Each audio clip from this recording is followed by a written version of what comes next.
face the nation. Vesak is upon us, marking the birth, enlightenment and parinirvana of the Buddha. Also, this month marks the holy festival of Ramadan. Muslims island-wide are maintaining a fast in view of this. Sri Lankans are also right now trying to grapple with the aftermath of the April 21st attacks, which left an entire country in shock. Today's discussion will focus on national security and international cooperation, regional cooperation, Sri Lanka's geopolitical situation. Without further ado, I'd like to invite our guests on the show. Joining us is Nilantan Niruthan. He's a research fellow at the Bandaranaike Centre for International Studies. Good evening and welcome, Nilan. We are also joined by activist Nagananda Kodituaku on our show. Good evening to you. And finally, George Cook, who's the Deputy Director of the Bandaranaike Centre for International Studies. Good evening and welcome to the show. My first question is to Nilantan Niruthan, who is a research fellow at the Bandaranaike Centre for International Studies, or BCIS. Nilan, a tough couple of weeks for Sri Lanka following the April 21st terror attacks. We also marked 10 years after the military defeat of the LTTE, which is known as one of the most ruthless terror outfits in the world. Your area of focus is as a security expert. I'd like to know your thoughts on how we can reconcile this situation and how best can Sri Lanka move towards a better tomorrow in terms of ensuring national security. Well, the common sense answer to that would be to learn from our mistakes, would be to identify certain things that went wrong and to make sure that that doesn't happen again.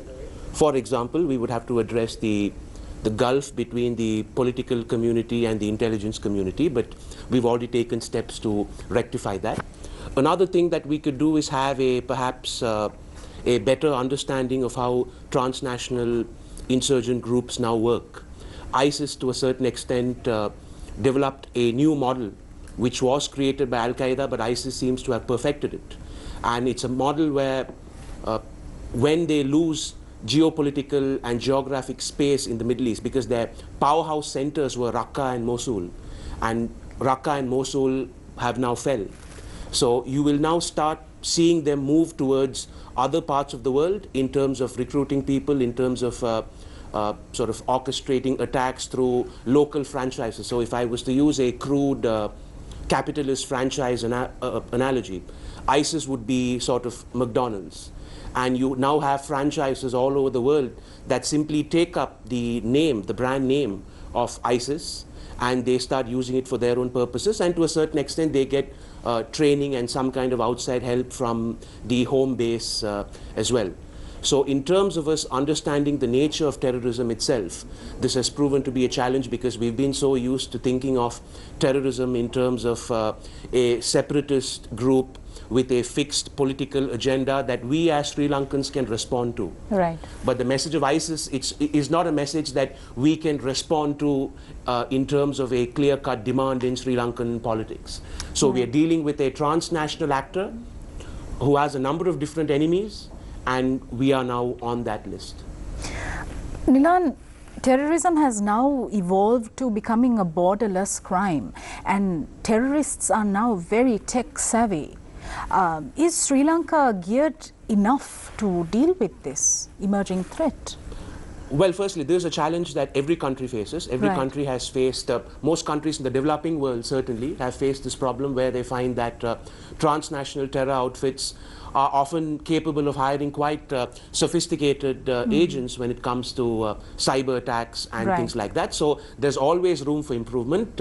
We must not underestimate the fact that we are one of the few countries in the world that does have a successful track record in clashing with insurgent ideologies head-on. So there is rational hope for us to be optimistic. But in terms of what can be done, of course, there are many departments in which we would always welcome better efficiency. All right. Thank you very much, Nilan, for your opening remarks. I move my attention now to Mr. Naga Nanda Kodituaku, who's a very vociferous activist. Mr. Kodituaku, these days we are hearing about an acquisition and cross-servicing agreement, or ACSA, signed between the United States and Sri Lankan government. There is not much information about this agreement as such, but we are told that this is an agreement which was originally signed in 2007, which expired in 2017, and that there are now talks to renew it, or it has been renewed.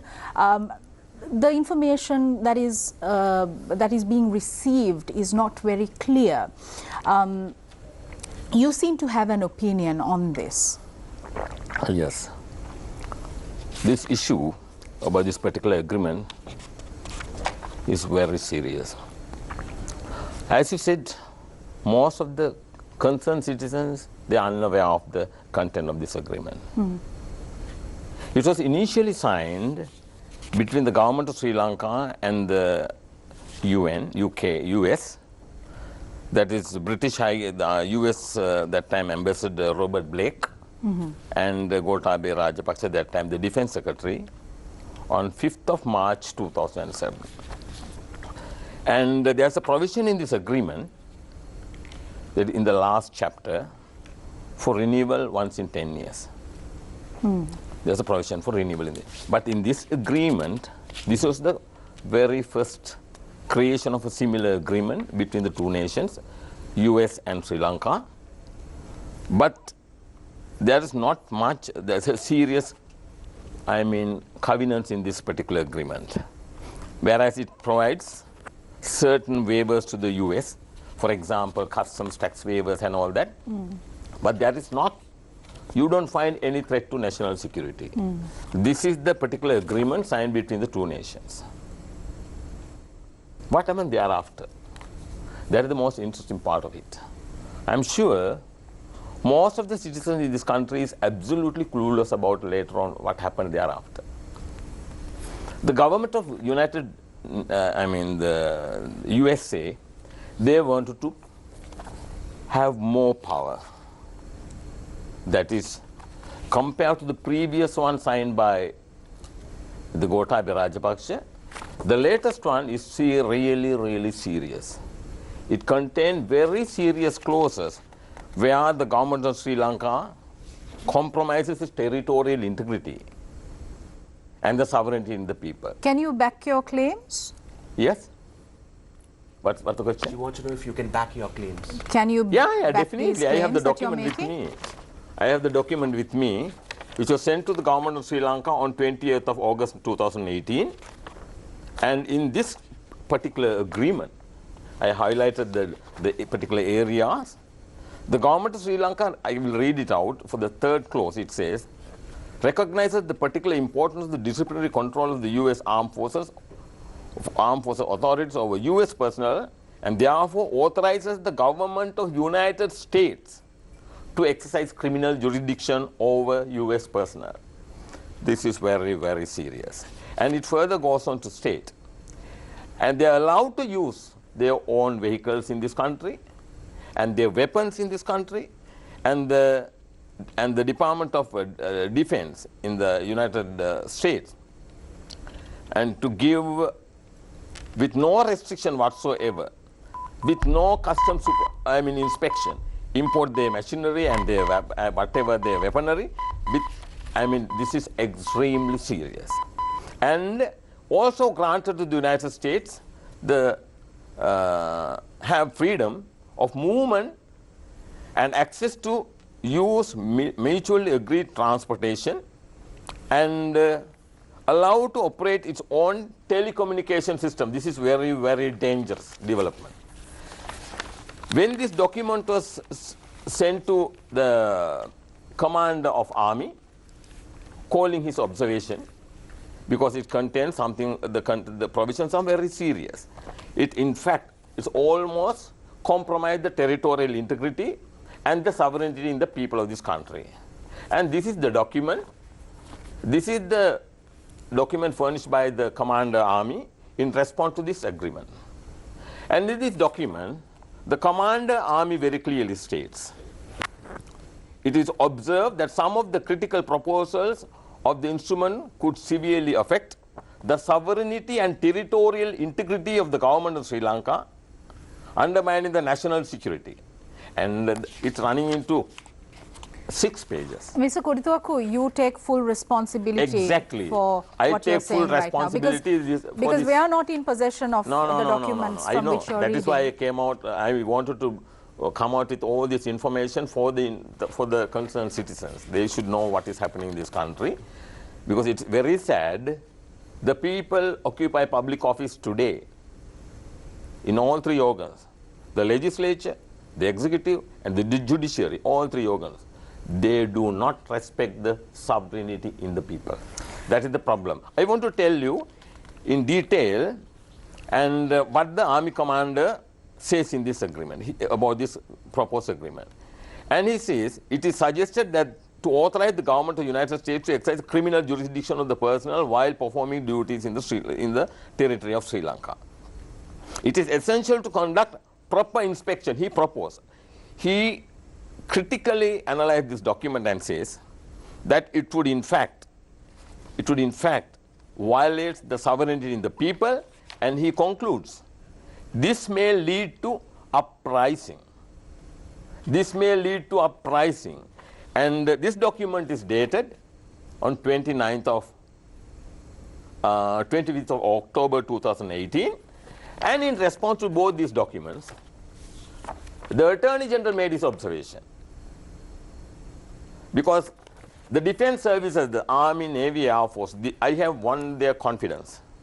You know that I am a presidential candidate, and I have won the confidence of these forces. They know there is no person in the current administration to protect the territorial integrity, and they know that all are equally corrupt. And the Attorney General observation on the second document is very, very important.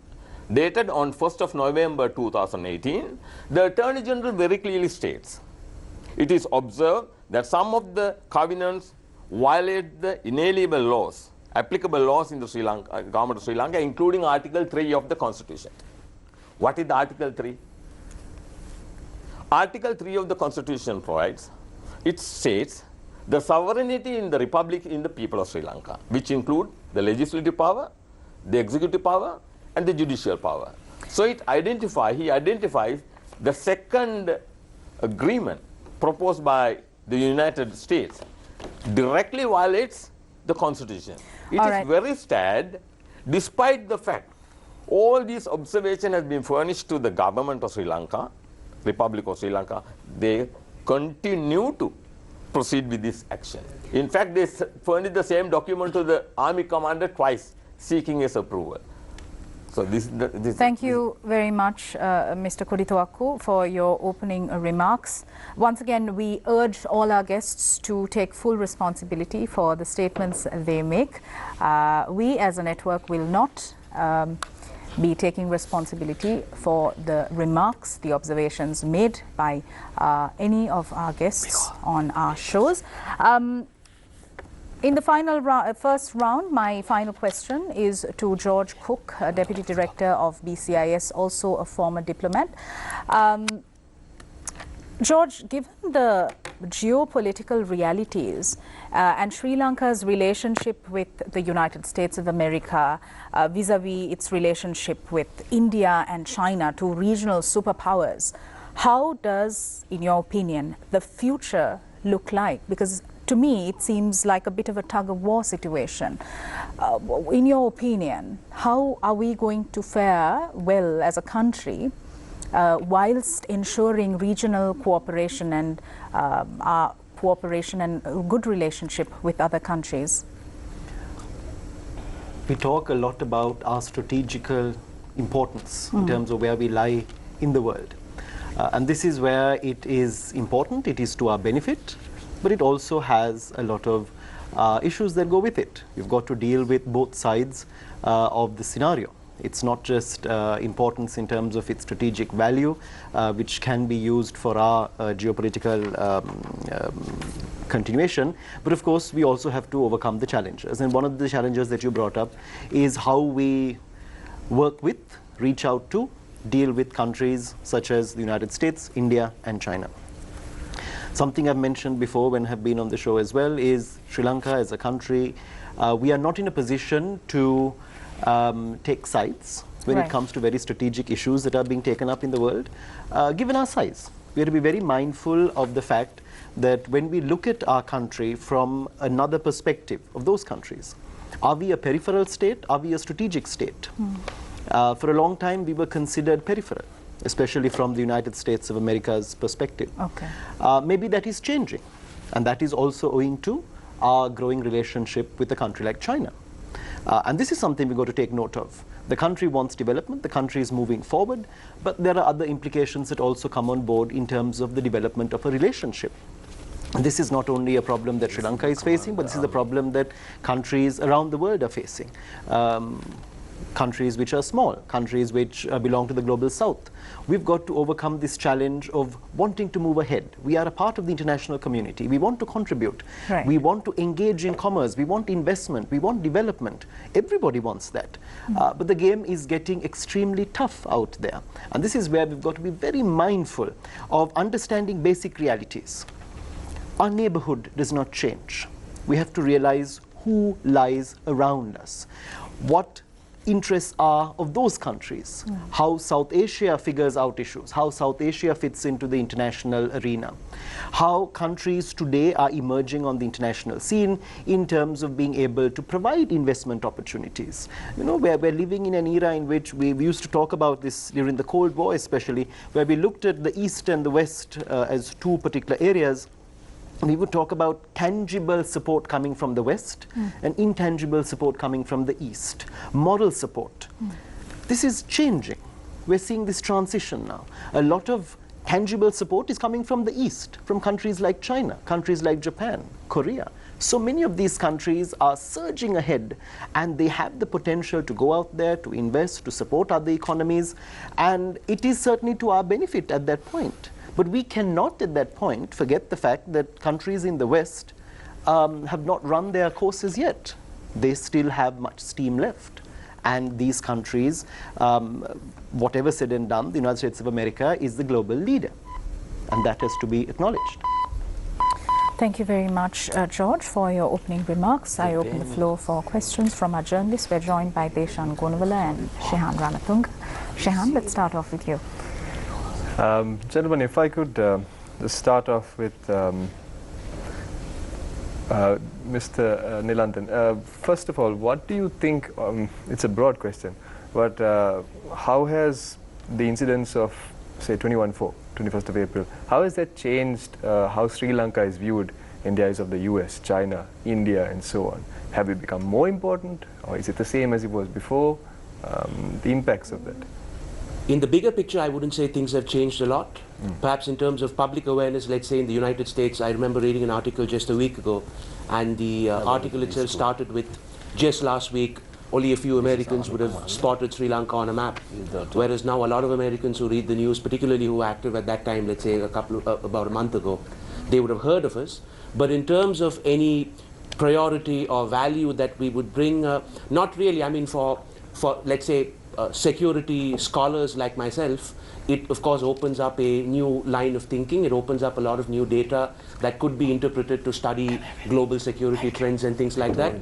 But in terms of these governments themselves, I don't see it playing a I don't see it contributing to any kind of monumental shift in the way that they see us. I simply don't see that. Mr. Counterterrorism, in this light, when we talk about AXA, you mentioned that it was first signed in 2007. Yeah. And then 10 years later. Yeah. It was first signed in a wartime environment. Then 2007 or 2017, 10 years later, is in peacetime. Why do you think it was signed again? Was it necessary? Now, you know what had happened on 21st of this Easter Sunday. And I believe it was something intentional. Intentional, I'm not referring to ISIS, because they wanted to have a firm grip here in the Republic of Sri Lanka. It appears because I had a detailed discussion with Malcolm Ranjit, Cardinal Malcolm Ranjit yesterday, and we discussed this in detail. And the purpose of this agreement is to have, you know what happened during the Second World War. The Japanese bombed here for a reason, because that time the UK had their base over here. And now we invite, without the approval, with no knowledge of the sovereign citizen in this country, the government is trying to, now Mangala Samaravira made a statement just after that incident. We got $450 million US. For what? From where it came? This is the reason. And once it is signed, and very clearly the army commanders make a very, very formidable comment here. He says, it is suggested to authorize the government of United States to exercise criminal jurisdiction over US security personnel here. Can you believe it? The idea is to have a firm base here, the US base. No one knows, no citizen knows. I think for the first time, the citizen, until such time I produce all this documentation, because the security forces, they have a confidence in me. They know that, as I said earlier, they know the whole forces, they have lost confidence in these people because they have deliberately violated the public trust doctrine, deliberately violated this government. Therefore, they have compromised our territorial integrity. That is why the Attorney General very clearly says in his observations that it violates the Article 3 of the Constitution. Despite all that, this government went on and they wanted to sign it. I don't know exactly whether it is already in order, but yesterday's Island newspaper very clearly suggests it has been done. And now, you know, after the 21st incident, it's a Sunday incident, there was no such, communal unrest for about 2 weeks or so. There is an unseen hand behind all this. Not the innocent Muslims want any such, uprising or campaign against English or any other community. I believe there is unseen hand behind all these things for them to have a firm grip over this nation and compelling us to have their presence here. That is the purpose of this agreement, according to my view, and which is being shared by so many other people. All these 4 documents very clearly suggest that the United States, with this, how can I say, this, spineless government, right, and which do not respect the sovereign rights of the people, it is very easy for them to have a firm grip. This is the right time for the concerned citizens in this republic to raise. This is what the army commander very clearly says in the closing paragraph. He says, this may lead to uprising in this country and the deterioration of the popularity of the government, harming the peace in the country. That will very likely happen unless the government come out with the truth. They have very clearly violated the sovereignty in the people, which is secured, which is not, you know very well, Article 3 is a right which cannot be taken away. It's an inalienable right. They have done it here, despite the fact the Attorney General has very clearly said that this should not go ahead. How come such a thing happened in a country? Mr. Kodituaku, you're mentioning the phrase an unseen hand. Who are you referring to? I'm referring to unseen hand, the United States. Straight away, if I put it to you, United States, they wanted to have a firm grip. This is the belief, this is the kind of a view that I shared with so many others. Once it is done, once they have a firm control of our territory, and they believe that China have their interest in south, and these people have their interest in north, and the Sri Lanka will be ultimate victim, the people of this country. And this is what is going to happen in this country. Mr. Kodituaku, are you alleging that the unseen hand behind the communal violence is probably parties like the United States who want to use this to take advantage of Sri Lanka? Exactly. It looks like because... Are you basing this on some evidence? How are you making this claim? I base the average citizen, my concluding remark would be that incident occurred on that day. Everybody you knew that the Secretary of Defense knew. Then the Ranil Wickremesinghe made a, admission, and then the president, despite the fact, I talked to this Pujit, who that? Pujit Jayasundara. Jayasundara, and asked him direct. I asked him direct whether he informed this to the president. But he did not have a backbone to say that. He told me that he informed the people down the line, but the fact remained, all these people knew. If you watch that Indian intelligence evidence, they very clearly state. Today I tried to talk to this the person who passed this information, one Mr. Babu. Which Babu? What's that? Some the Indian intelligence people who passed this information to the president 4 times.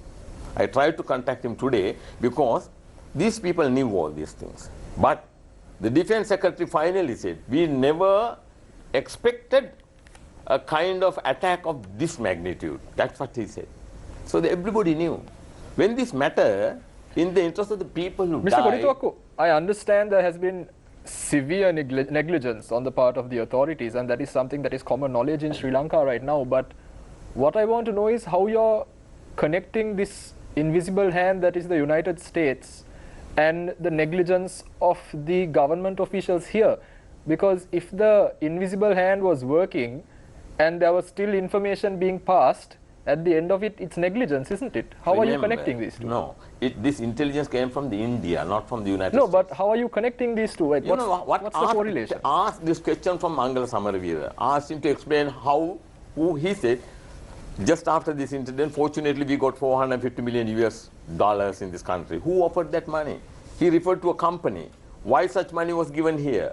What is the reason behind these things? Why? Because they know very well. They don't want China to have a firm grip over Sri Lanka. That is the serious situation. Just a second, Mr. Kodithuakku. I want to go to Mr. Nilandan. Your specialty is when it comes to security issues. And something you mentioned is the McDonaldization or the McDonald's look when it comes to terrorism by groups like ISIS. Now, completely on a defense perspective, with the conspiracy theories aside, is it possible that this could be a group of radicalized, misguided Islamic youth, for whatever the reason, with the various repercussions they've had to face, socially, economically, whatever, that have gone out and done something like this, and they're pledging their allegiance to ISIS in the process? Well, that's what it seems like. So, firstly, I completely agree that what we've discussed here deserves a lot more discussion. However, I would also exercise some caution in looking at this purely as a Sri Lanka-specific incident. So, for example, on the 18th of April, there was an ISIS attack of all places in the Democratic Republic of Congo. Right? On the 20th, there was an ISIS attack in Afghanistan. On the 21st, there was an attack here. On the 22nd, there was an attack in Saudi, in the Riyadh province, but that was thwarted. So, in the larger picture, you could also see this as yet another piece in a larger string of attacks that they pulled off together, which they usually do before the Ramzan fasting season. So while many of these geopolitical discussions I think are very important, and we must have a sort of deeper discussion on what's being raised here, I would also caution us against looking at this purely as a Sri Lanka specific, another country trying to sort of engineer things here, because the larger picture of the attacks shows a wider sort of canvas than just the island here. I want to move to Mr. Cook. Mr. Cook, when it comes to international relations, I think cooperation is a big part of it. Especially like you were mentioning, it is possible that we've come from peripheral to a more strategic state, and strategic states tend to work together. Now, in the case of Sri Lanka, we do have economic problems, we do have social problems, and because of these issues, it's normal that we rely on countries like the United States, like China, like India. Is it normal, in your knowledge of international relations, that an agreement, let's say, of this nature, of the ACSA, is signed during peacetime? Interesting point. When we look at the ACSA of 2007, 2017, we're now talking about an SOFA or a SOFA, that we're going another step further. I mean, whatever these agreements have been, and the basic understanding of the ACSA has been military cooperation. And this is where, when it comes to military cooperation, a lot of it is not out there in the public domain. We tend to understand that there is a lot of military diplomacy that takes place between countries. Countries are working very closely with each other in times of conflict, in times of peace as well. We've never come to a situation where you say, we do not need military cooperation, we do not need to purchase new ammunition, we do not need to recruit more soldiers. We will not come to a situation of that nature. No country comes to a situation of that nature. Everybody wants to increase their security awareness. Everyone wants to be ready. Everybody wants to be prepared for any kind of eventuality. So, in terms of what has taken place in 2017 or 2007 or what might take place this year, all of these agreements obviously are a part and parcel of diplomatic connectivity between the two countries. And we certainly saw a much closer cooperation or closer collaboration between Sri Lanka and the United States post-2015. This was as opposed to what it was like between 2010 and 2015. Very clear. So as a result of that, we've seen this intensification of relations with countries in the West, but also realizing that we have to work with countries in the East. So it's not a case of abandoning one side for the other. Sri Lanka, moving ahead, has had to work with, realize the potential of countries like China, for example, if you want to name a country.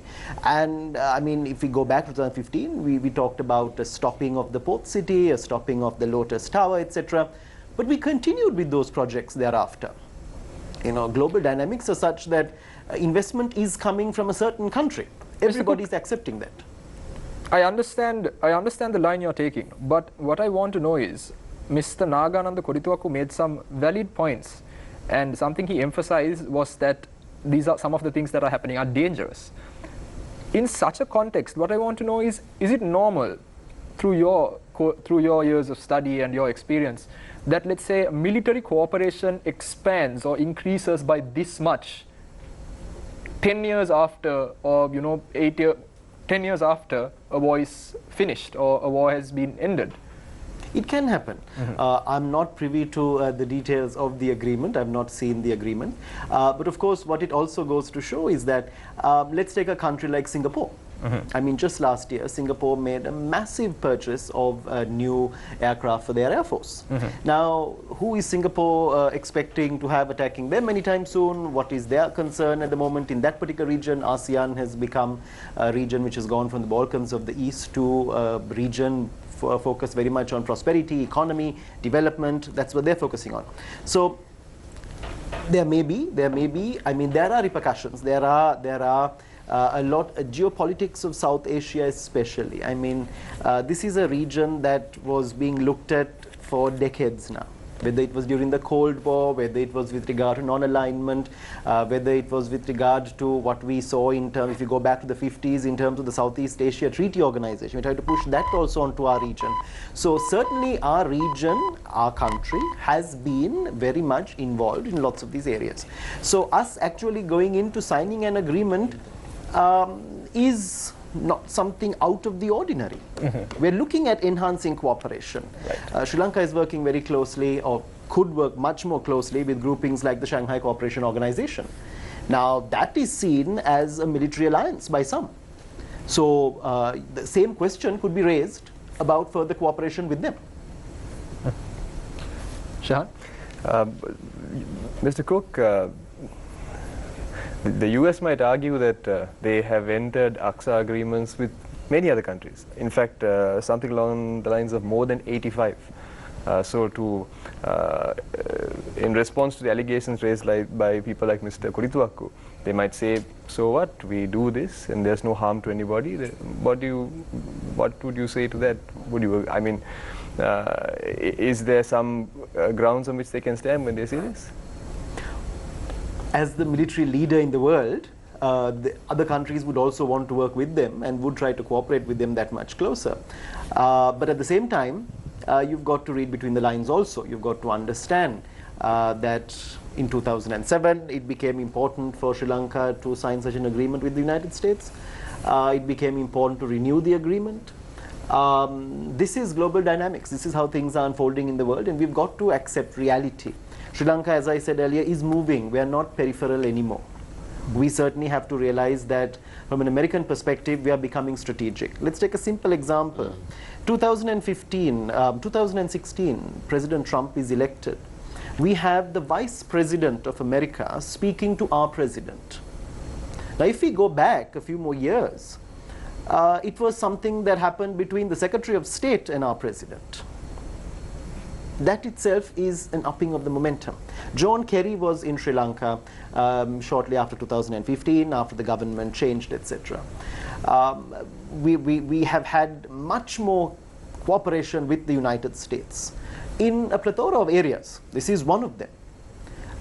But of course, they are also becoming concerned. They are also beginning to realize the importance of Sri Lanka, because Sri Lanka is now working with certain other key players in the region and in the extended region as well. So as a result of that, certainly going forward, we're going to see enhanced cooperation. All right. Yes, Nilan. I mean, so I guess the question is not whether there should be cooperation or not, right? I think everybody agrees that there should be cooperation. Absolutely. The question is what the parameters of this cooperation are, and if it indeed is true that the armed forces and the Attorney General's Department are not happy with certain provisions, then I think that certainly transcends questions of is it wartime or peacetime, do we need their help or not? I mean, of course, we would like to have a military defense partnership with every country in the world. That is what would lead to a more peaceful place. The question is what the limits are. Absolutely. Thank you very much, gentlemen, for your perspectives in the first round. We're going for a short commercial break. We'll be right back. Stay with us. Welcome back. We're discussing national security and international cooperation. My first question in this round is to Nilandan Niruddhan. Nilan, Sri Lanka just marked 10 years after the conclusion of its civil conflict, which lasted over 26 years, and the military defeat of the LTTE. Now, in your opinion, do you think that there's a risk that Sri Lanka might now get distracted by this extremist Islamic terror that is the current issue, and completely forget about the separatism and the civil war that we concluded 10 years ago? Because even as we speak, internationally, the LTTE, the LTT funding is still existent.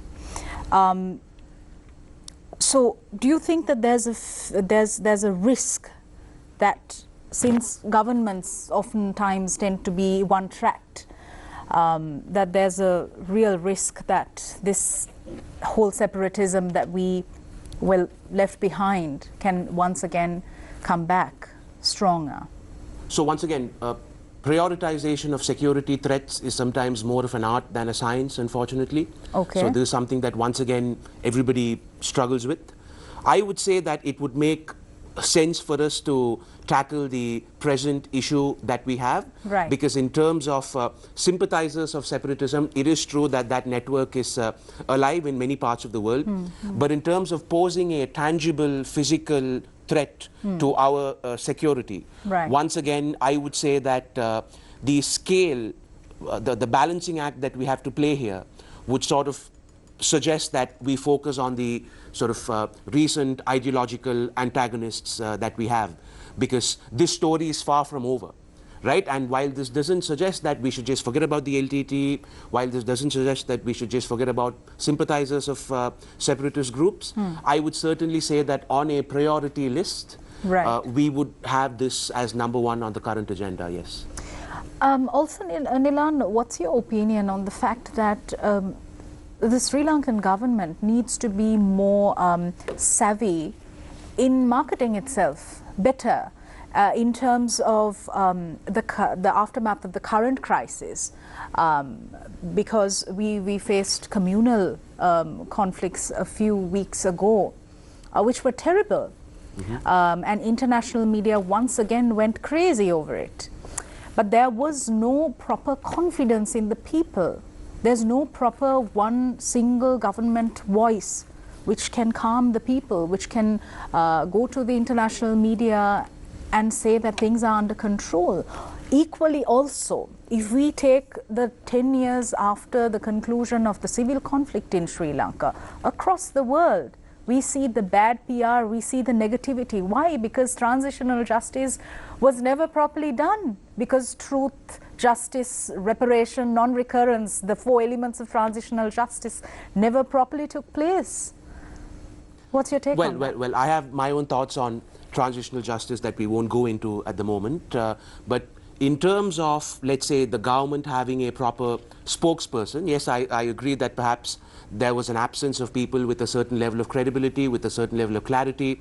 In fact, I think the commander deserves a lot of credit. I mean, even if you look at the international interviews and the national interviews that he gave, I think the commander demonstrated a very clear and sharp focus on what needs to be done and what the problems are. But in terms of spokespersons from the political class, now that of course is something that is not really my domain, but I do agree with you that there seems to be a gap there, that there seems to be a political spokesperson for national security issues. So there is a void there, there is a loophole which we need to fix. In my judgment, yes, but I could be wrong. All right, and also on the issue of transitional justice, and I'd really like to know your thoughts, as I think would viewers. 10 years post-conflict, have we really succeeded in achieving proper transitional justice, in your opinion? Well, the reason I said that was not because I had a conceptual problem with it. It's just that I find it to be a very vaguely defined term that can often be twisted and turned to fit any sort of political narrative. So that was the only thing that I was alluding to. I am, to be honest, not an expert on the progress that we've made. I'm more of a security person, so I'm sure George, for example, might be a better source of information on that. All right. Thank you, Nilan, for your thoughts. George, I'd like to move to you next. Let's start off with the question that Nilan refused to answer. Transitional justice and Sri Lanka, have we fared well enough? We have made progress. We have made progress, and we've focused, and we've been very ambitious. We've looked at trying to do this in a very short time space. Irrespective of who started which program, we as a people, we as a country, have been able to make a significant amount of progress with regard to the conflict that took place in this country. And we should be, I wouldn't use the word content, but of course there's a lot more that can be done, especially going into areas such as memorialization. Right. This is a very, very important aspect. You visit the 9/11 memorial, you still have people crying. You still have people narrating stories, incidents that took place that morning, how the towers came down. And this is one major terrorist attack. Sri Lanka has gone through many. We need monuments coming up. We need names of people. People shouldn't be reduced to statistics. It came to a point where when we heard about a bomb going off, we would ask how many died, how many were injured. That is not what it should be. Yeah. We need to identify people, identify stories, identify the contribution they made, identify who was affected. And this is where going forward, taking transitional justice in this country forward, we need to now look back. Look at major incidents that have taken place in this country over the years. We need to remember, because if we do not remember, we are likely to repeat mistakes. And this is something very important for us to focus on. A lot has been done, and I feel personally a lot more can be done in this particular area.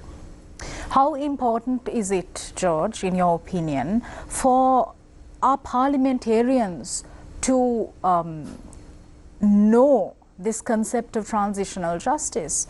Oftentimes we see the manner in which there seems to be a lack of sensitivity when you talk about post-conflict reconciliation, national unity.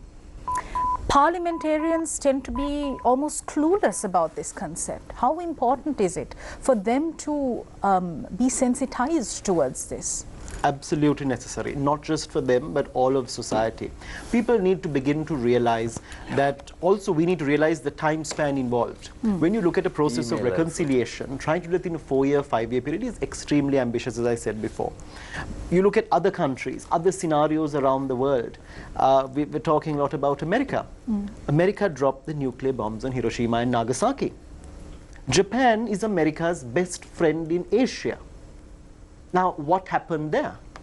How was this transition brought about? We need to study that example. Right. Japan is a country which had an expanding empire in Asia. Japan was hated by lots of countries. 1942, if you look at the Japanese empire at that point and how it was built, how it was enlarged, it came all the way up to Myanmar. The attack on Ceylon at the time was described by Churchill as the most dangerous moment in the war, in the entire Second World War. Now, how does Japan transition from being a country so hated in the region as a conqueror, and a lot of plundering, lots of other things took place in the process? How do they transition? Now, we need to study that scenario. Right. How do you bring about these changes? It is not something that happens overnight. This is something that has to trickle down into society. People have to begin to understand. Recently, a comment was made that before we are everything, we are human. Let us go back to that concept. That's what we need to begin to realize. Everybody has a grievance somewhere along the line. We need to be able to understand that. We may not sympathize with it, but we must empathize with it. We need to begin to realize what is going on, what the ramifications are, what the background to it is. We cannot make a decision, a judgment based on a few flippant details that are provided maybe. You have to really go into these scenarios to understand what has happened then and what can be done now. Because whatever has happened in the past has happened. But that does not mean we forget the past. You cannot forget it.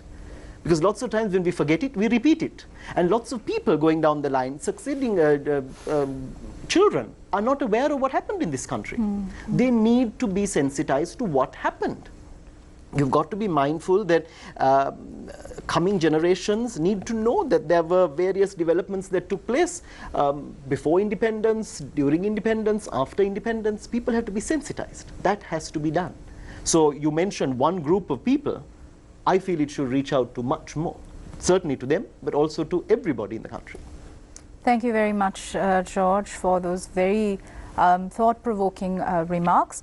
Mr. Nagananda Kodituaku, following the April 21st attacks, we read through media that Prime Minister Ranil Wickremesinghe, he gave an interview to Sky News and said there aren't enough laws in Sri Lanka to combat international terror, following which the proposed counterterrorism bill was once again brought out, and there are moves to include other provisions into it. For example, provisions to control trade union action, provisions to control media.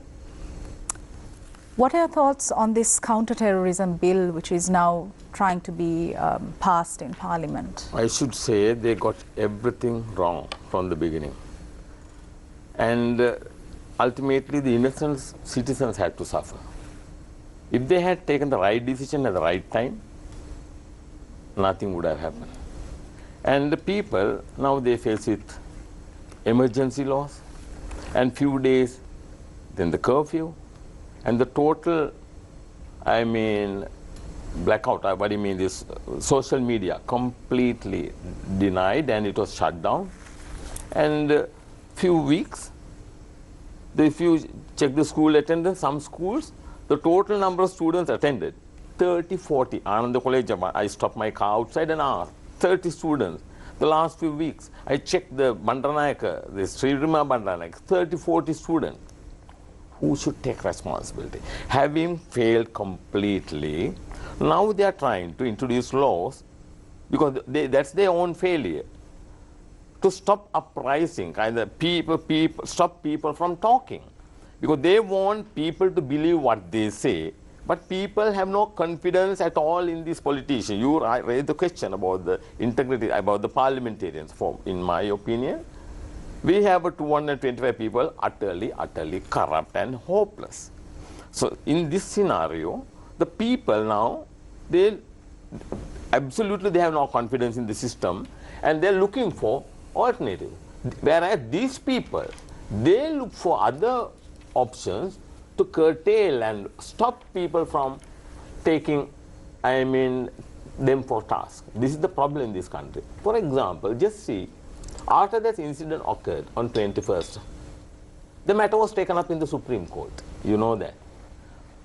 I charge all the head of the state, the Prime Minister, and the opposition leader who knew everything. And the Supreme Court is absolutely insensitive. And the matter was taken up in the court, but the court paid no attention whatsoever. They dealt with the divorce matter for the whole day till about 2 o'clock. And they informed me that they have no time to take up this matter, which is a matter of national importance. This is the problem in this country. All three organs have equally failed. All right. Deshan? Thank you, Sonali. I want to stick with Mr. Kodituakku. Mr. Kodituakku, some of the statements you make are rather controversial, and you've been very clear about what your thoughts are on the situation at present. What I wanted to ask you is, at one point, doesn't it also mean that us, the citizenry, have a great responsibility to play? Because a significant number of the people that were elected in 2015 were also elected in 2010.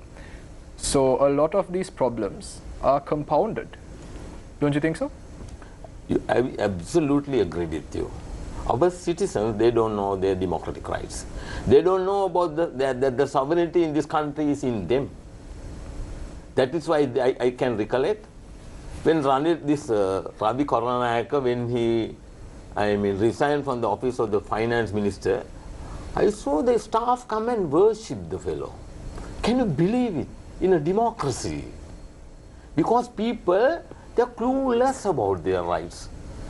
If we have concerned citizens, those who are aware of their rights, enshrined in the Constitution, right? The situation will be completely different.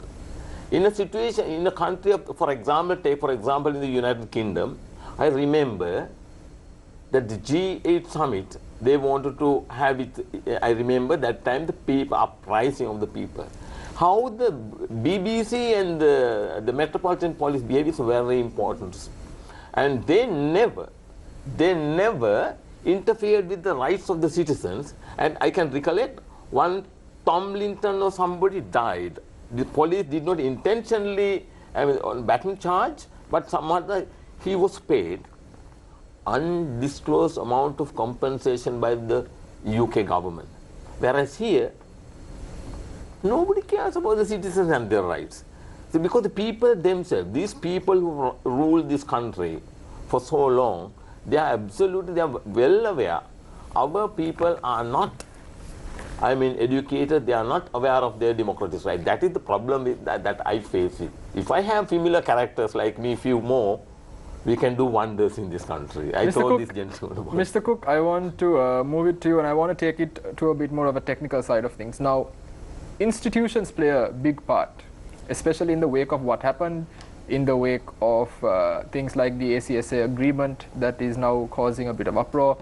Having the right institutions will make this more transparent. It will put this information out to the public domain. It will give the right perspective.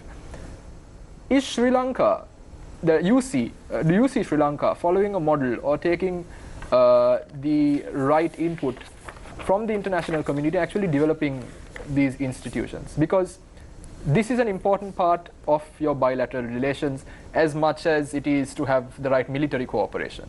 Don't you think?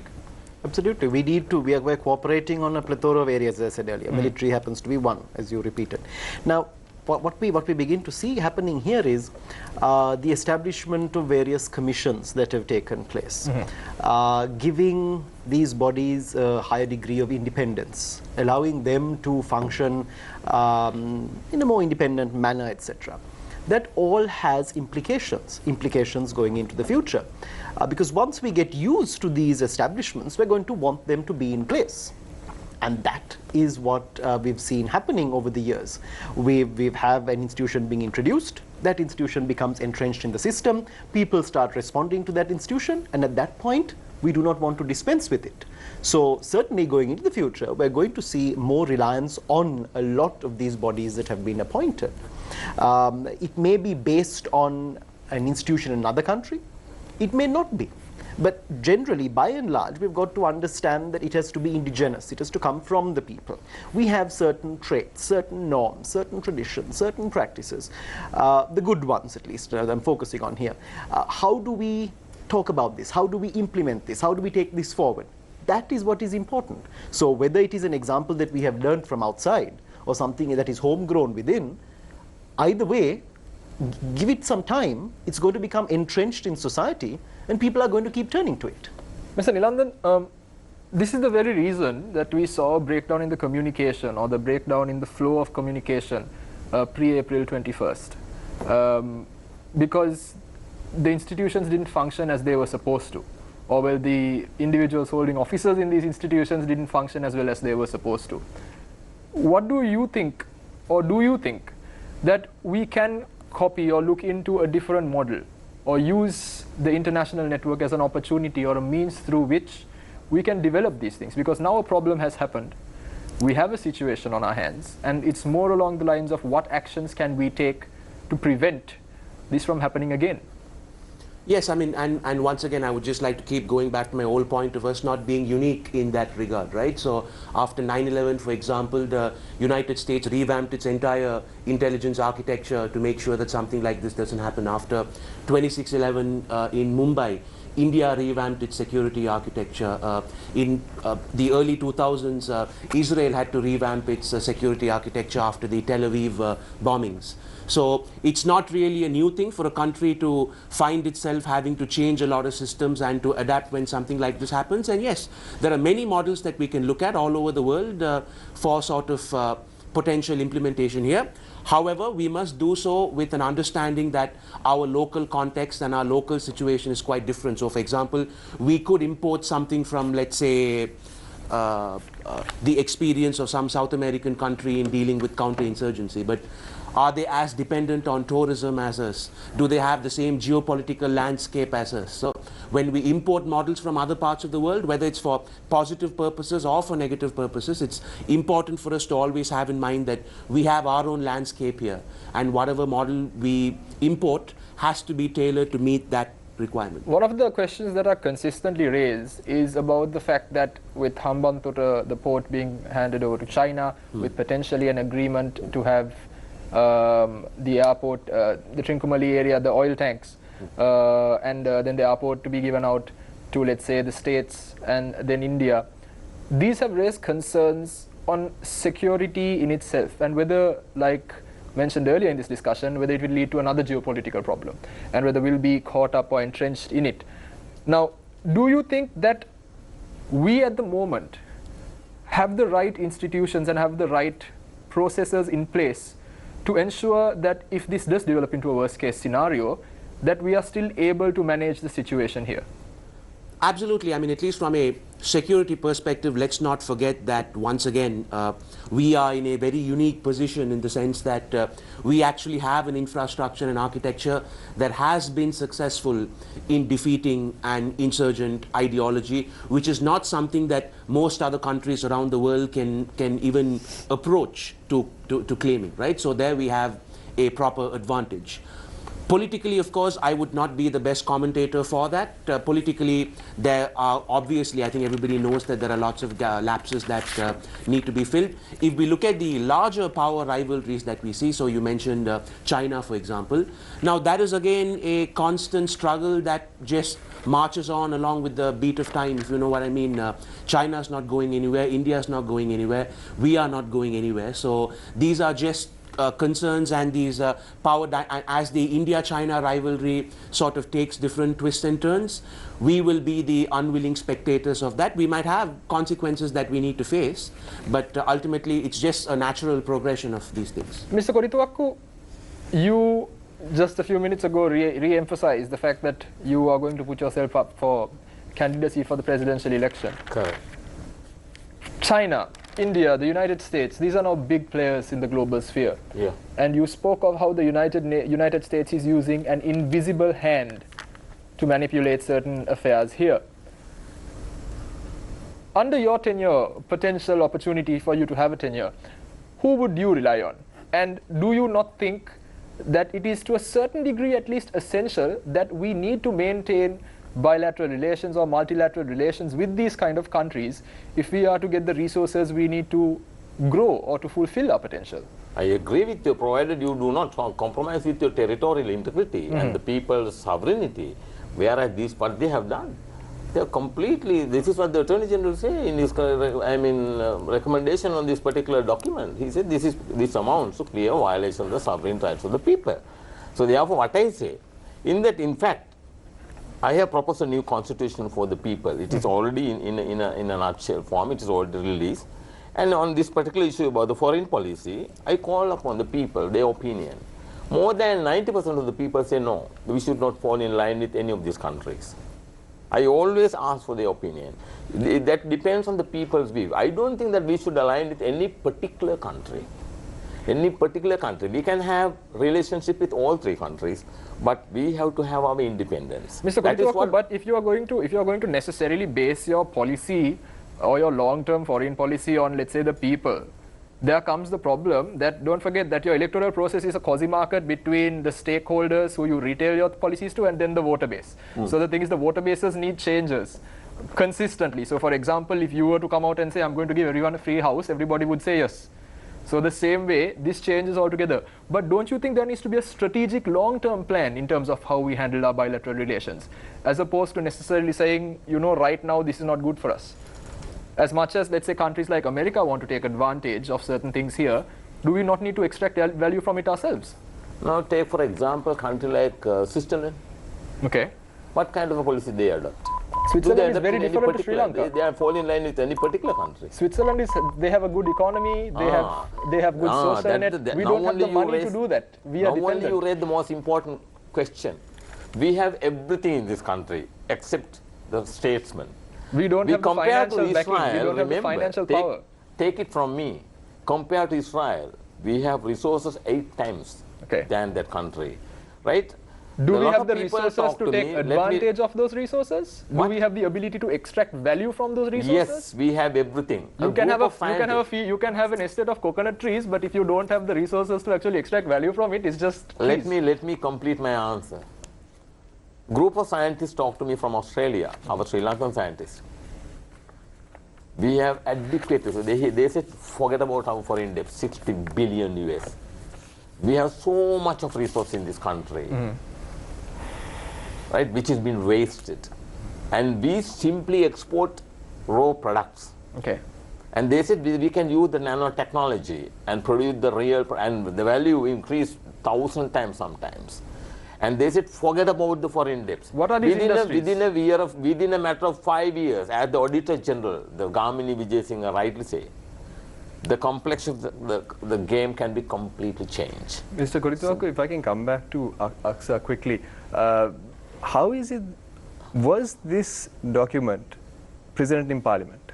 Which document? AXA, the agreements, the 2007, 2000. Yeah, that is the major concern. My concern, they can't, strictly speaking, how come the Defense Secretary signed an agreement for the government of Sri Lanka? How come these people signed an agreement? Because that is why the Attorney General very clearly said this violates Article 3 of the Constitution. So the people, you know, the legislative power is being exercised by the Parliament of the Republic of Sri Lanka. How come one individual signed an agreement for us? For example, you know, but this 1st was done of October. By two regimes. It was done by the previous government and the current government. Yeah, so what's to stop it happening in future? Now you see, on the 1st of October 2015, this Mangala Samaravira, he signed an agreement with the United Nations High Commissioner for Human Rights on 1st of October. He conceded the people of this country has no confidence in the judiciary. And because of lack of accountability, how come he takes a stand on his own? This is a very serious issue. So, therefore, what I want to emphasize here, nobody respects the rule of law in this country. That is the problem we face with. For example, you take, for example, the matter initiated in the Supreme Court. This is a matter initiated because so many people die, 400 people injured. Mr. Korithuaku, there's a question from one of our regular viewers. He asks whether your new proposed constitution will have Sri Lanka as a secular state. I must say this to you about that the constitution. Sri Lankan, you mean about the foremost place for Buddhism? Yeah, no, it is different. You can check it. In the present constitution say, give the first priority for the Buddhism and also to protect the Buddhism.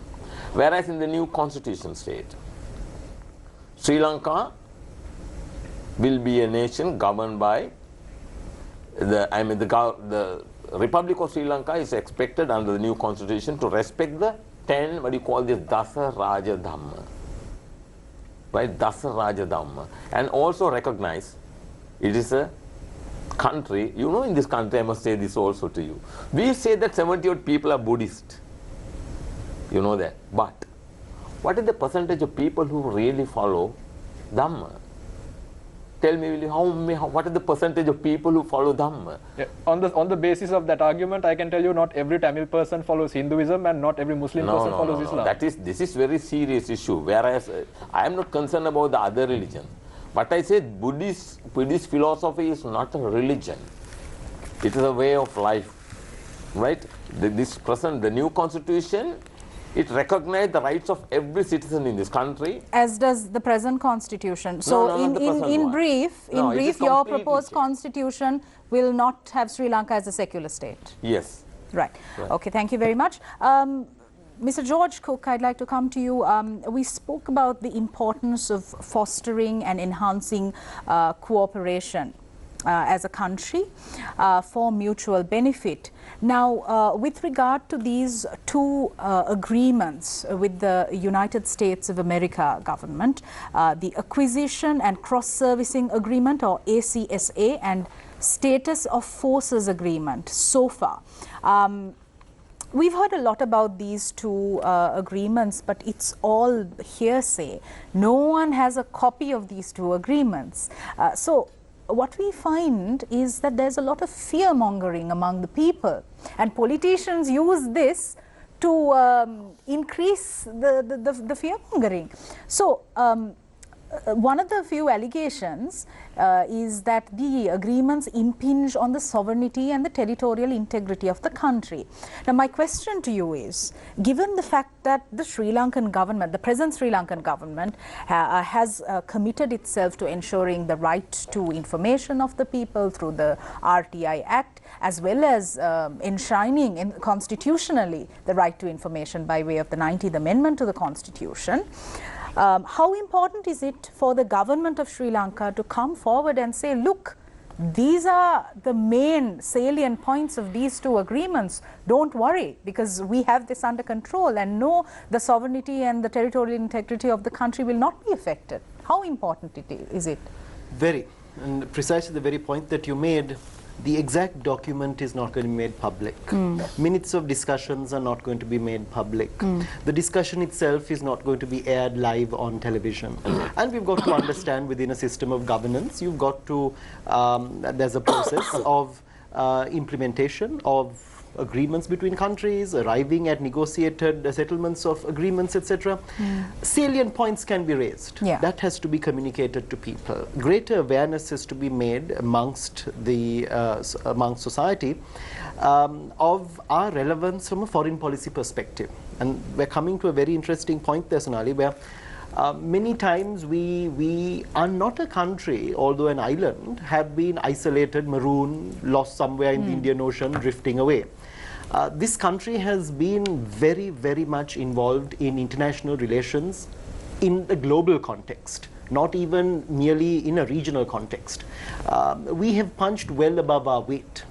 Now, to do that, to keep doing that, you need to have a lot of backing. that backing has got to come from the people. People have got to understand foreign policy. People have got to understand what we are trying to do, what the next step is, how this country is moving forward, what has gone wrong if something has gone wrong, what has gone right if something has happened. Now, this dialogue has to take place. Awareness has to be raised. Information has to be disseminated. People begin to understand, and it is happening. I can tell you it is happening. There is a growing number of people who are very interested in what is IR, how is IR playing a role in my profession, and my profession might not be as an IR specialist or in a pure IR form. Whatever field you may be from, you see a growing interest amongst people across the board who want to understand dynamics of international relations, how it is affecting them. Now we are on the right path. The growing number of people who are reaching out, understanding international relations to a deeper degree is extremely heartening. And that is something very positive going forward. Now people will start asking the right questions. Because sometimes you might sit back and say, okay, the states are involved, governments are involved, leaders are talking to each other. Where do we fit into this? This is where dialogue has to be fostered. Platforms have to be created. It can be a discussion with 20 people. It can be a discussion with 100. It can be an interview of this nature. This dialogue has to take place. There you begin to see a difference. And this is where foreign policy and all foreign policy related issues have to be taken up in a much greater context, because we are not a self-sufficient country. We depend on the outside world. We are not the center of the universe. We are but a part of the international system. Now, as a result of that, we've got to understand the phone that you use, where does it come from? What are the implications of it? The clothes that you wear, perhaps? The food that you eat? And I'm not talking about luxury items. I'm going to basic items. This country is interacting with the outside world to a large extent. The fuel that we use. I mean, all of this, it has international implications. IR is around us. So this very much is a matter, is a topic that is relevant to everyone in this country, irrespective of the person in society. All right, thank you very much. We're going for our final break. We'll be right back with the final round. Stay with Face the Nation.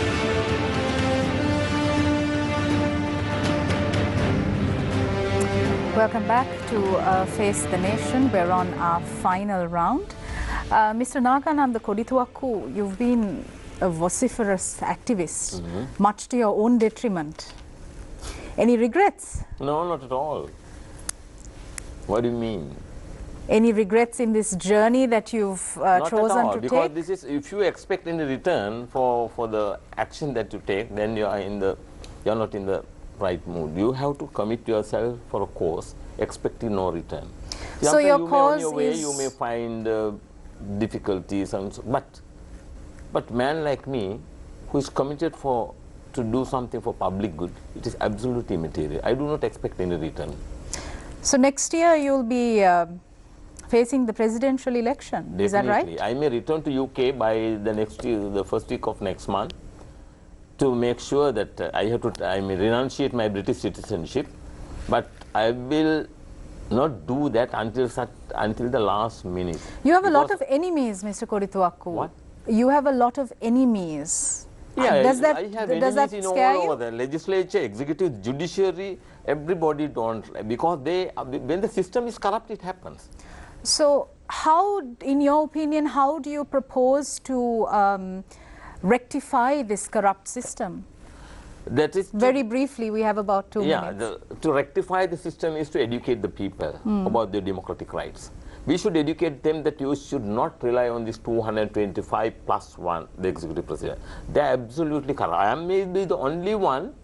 Now the people, everybody say, we don't want all 225. The first and foremost thing that we should emphasize is to restore the rule of law in this country.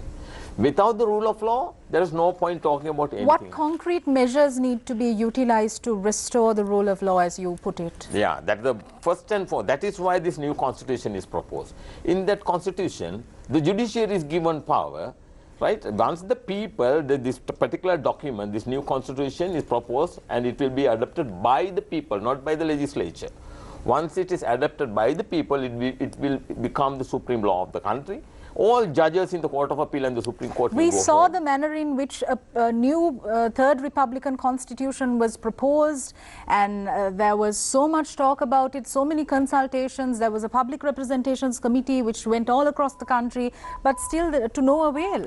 But here, the process adaptation is completely different. You intentionally disregard the existing constitution. You rely on the sovereign people. You rely because Article 3, you know very well, Article 3 provides the legislative power in the people, including the executive and the judicial power. So therefore, you rely on the people and ask them to approve the document.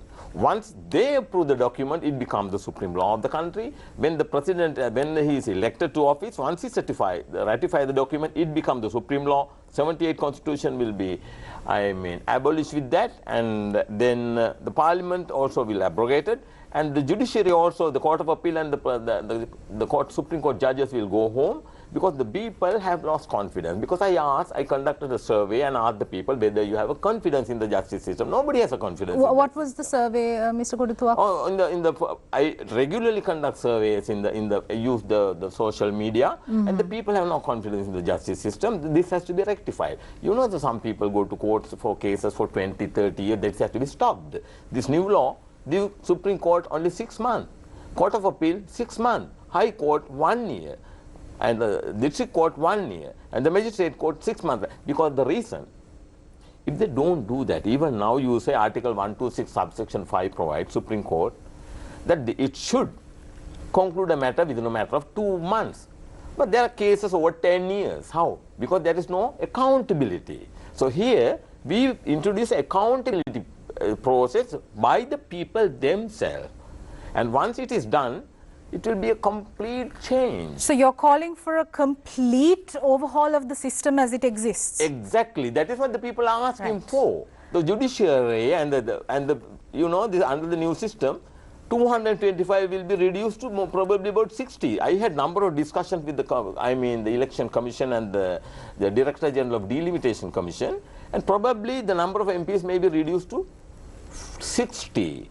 And no pension, no car permit, no liquor permit, no decentralized budget, everything, including with retrospective effect, even the pension is removed. Because the people want servants, right? Right now, people have been abused by this criminal element. One final question, Mr. Kodituaku, with regard to Sri Lanka's military cooperation agreements with the government of the United States of America, the ACSA and SOFA agreements. Given the fact that it's important for Sri Lanka to engage in fostering and enhancing military cooperation with other developed countries, how must the government now correctly go about ensuring that this agreement does not cause any harm to the country, if at all?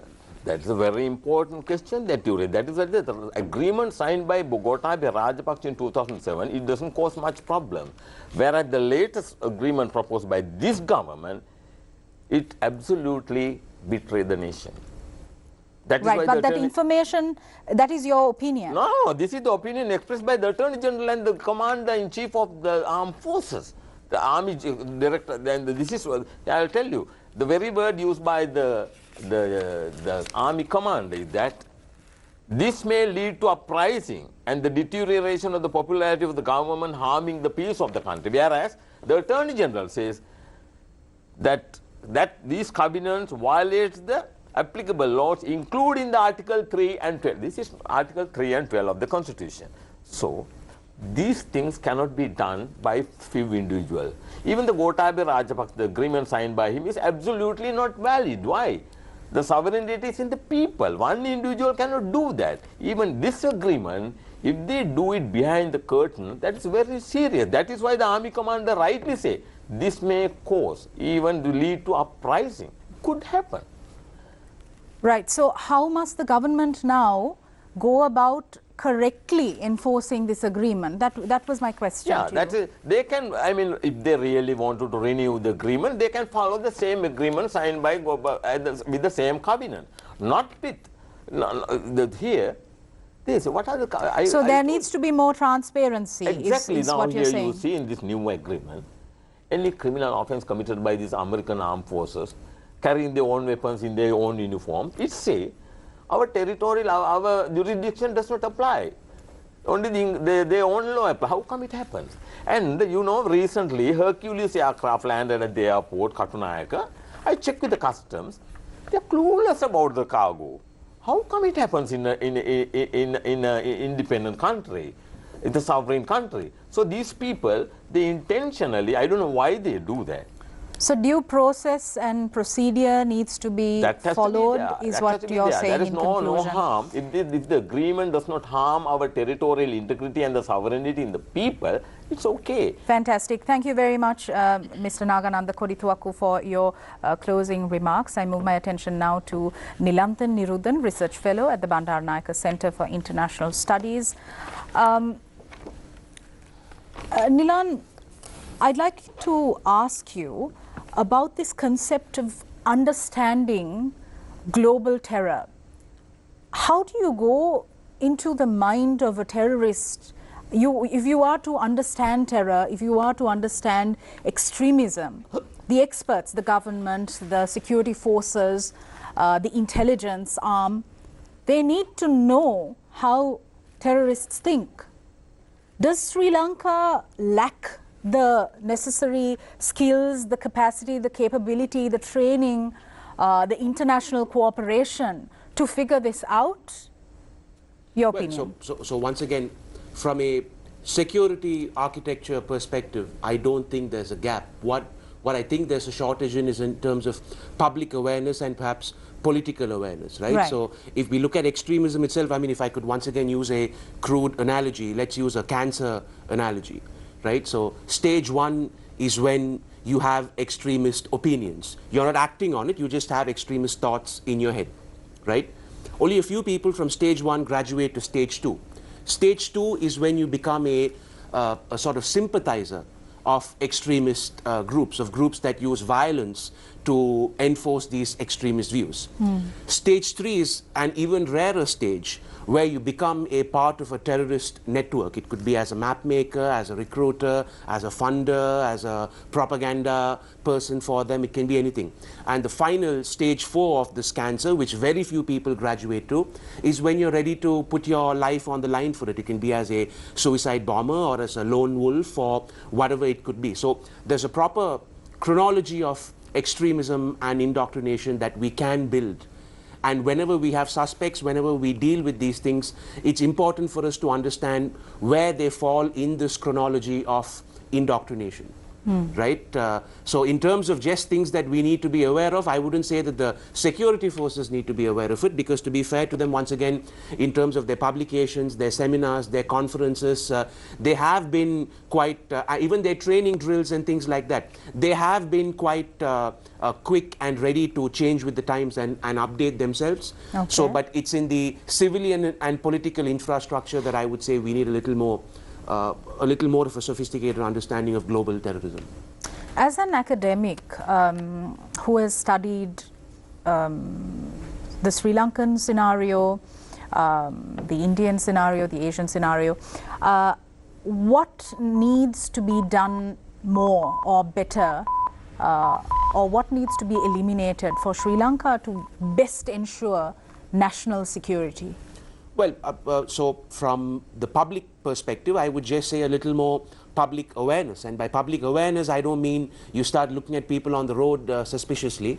What I mean is you just stay awake to legitimate security concerns. So, for example, a couple of years ago, when it was discovered and reported that there were Sri Lankans fighting abroad in ISIS, for example, this was all over the news. That's but it's not like any of us were out on the roads protesting and demanding that the government take action. Earlier this January, they found about 100 kilos of explosives with around 200 detonators. This was all over the news. It's not like any of us went to the streets to demand that the government do something about it. So the members of the public who are now so angry that the government has sort of missed the beat on this, a lot of evidence has been present even in front of our own eyes for a long period of time. I mean, how many of us were not aware that in certain places there was a sort of Wahhabi influence in terms of clothing and culture and things like that, right? So before we grow too sort of angry with the powers that be, I think it's also important to realize that there were many things in our plain sight as well, which we completely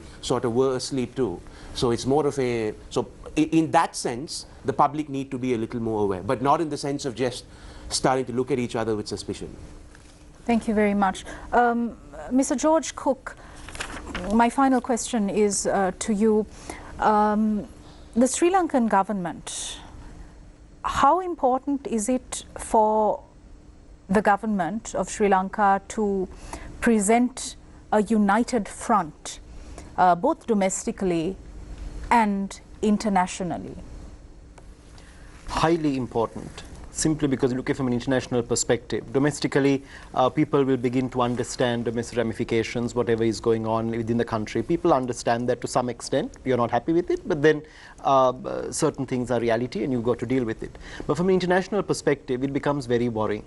We all have to be singing off the same sheet. Right. This is a message that has to go out there internationally. People looking at the country have got to be able to understand. I mean, a cartoon has come in the papers today or yesterday of 2 tanks being pulled in opposite directions belonging to 2 superpowers. Right. This is very worrying. Internationally, people are concerned. Who do they deal with? How do they respond? What is the policy going forward? This is where, irrespective of what is happening domestically, Sri Lanka has to evolve to that position. We've got to mature to that position where we've got to understand that there has to be across-the-board consensus on where we want this country to be. Right. You may have a different way of getting there. I may have a different way of getting there. That's not the issue here. Where do we want to get to? Where does Sri Lanka want to be at the 100th anniversary of independence?